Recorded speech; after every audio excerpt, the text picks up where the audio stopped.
First up, though, on the pod, we're joined by the Athletic's David Ornstein and Adam Crafton, two big stories about the futures of two big players in your column this week. David, Erling Haaland, first up, that's a done deal, yes?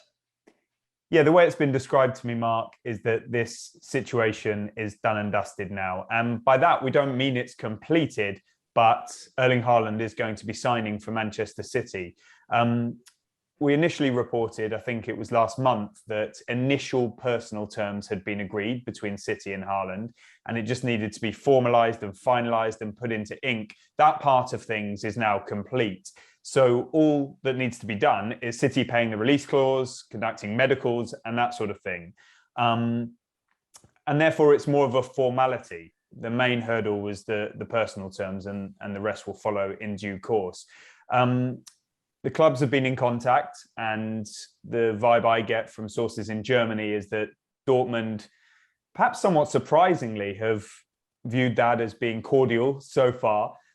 They can't really do much about the situation, to be fair, and that Dortmund expect in the coming days to receive notification from City of City's intention to activate the release clause in Erling Haaland's contract. And once that happens, it will escalate very quickly and announcements will have to be made. And that's why confirmation, as things stand, is expected this week. And it will all lead to Erling Haaland becoming a Manchester City player once you're able to register and link up with them for pre-season. And the end of that saga is nigh. And the end of all those debates and endless discussions about City needing a striker is done, Adam. Yeah, and actually, I think Pep the whole time has wanted a striker. He wanted Harry Kane last summer, and then he wanted Cristiano Ronaldo, and now he's getting Erling Haaland. So I think he's probably got the best option for both himself and City's long-term future there. I do think one of the interesting things which I saw reported a couple of weeks ago, I think it was in the Times, was this idea that City have been saying to Haaland, because of his age, was he 21, 22? 21, yeah. 21. They almost said to him, look, I mean, you can go and play for Real Madrid in the future, but come to Man City first, come and have 3 or 4 fantastic years here.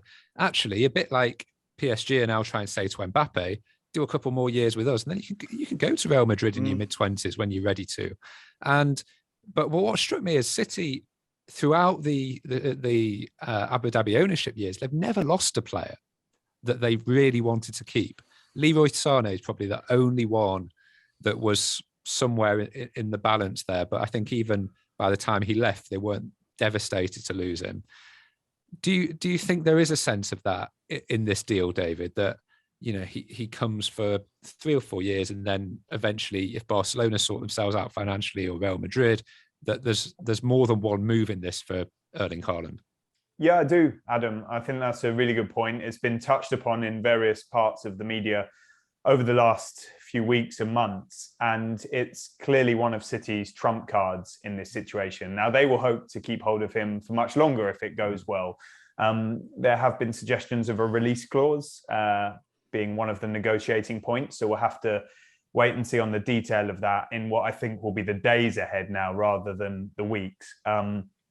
And yeah, that will be designed to potentially satisfy the long-held desire of Erling Haaland to represent Real Madrid, which has been quite well documented, a bit of a dream of his. And I think the view was that if he goes there now, he's not going to make a move elsewhere. He's there for life in the sort of Benzema style, could be his successor.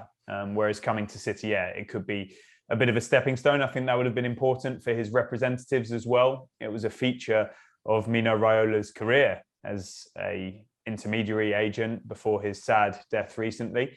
Yeah, I think that would definitely be a ploy in it. There'll be a lot linked to Pep Guardiola as well, I'm sure. His contract expires in 2023. There have been some murmurings that there could be talks over a new contract, although City have kind of steered us away from that. You never know if that means it is properly happening.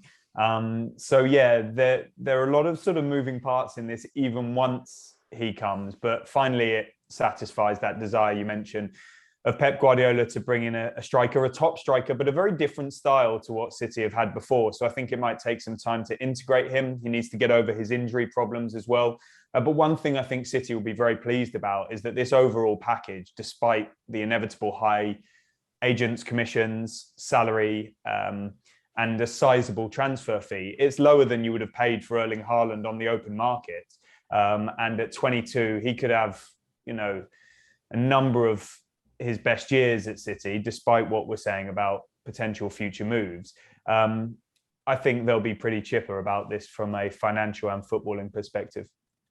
But Paul Pogba won't be joining him at City. No, Paul Pogba is not going to be signing for Manchester City. So we reveal in the Monday column that possibility, which broke on Friday night in the Daily Mail and was a genuine option for Manchester City. It was proposed to them. They entertained it, came up with a proposal, but it is not going to be advancing. And Paul Pogba's representatives have now informed Manchester City that despite this flattering offer, they are going to accept a package, a whole package that is more suitable for them at a different club.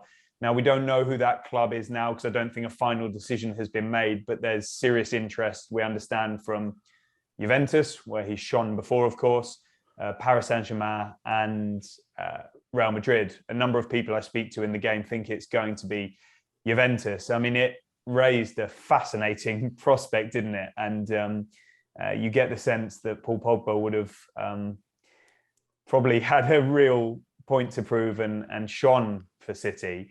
And Pep Guardiola, you wouldn't have bet against him getting the best out of him. City are looking to fill that position with Fernandinho expected to leave when his contract expires this summer. But sorry to spoil the party if some people were looking forward to this. It's not going to be happening.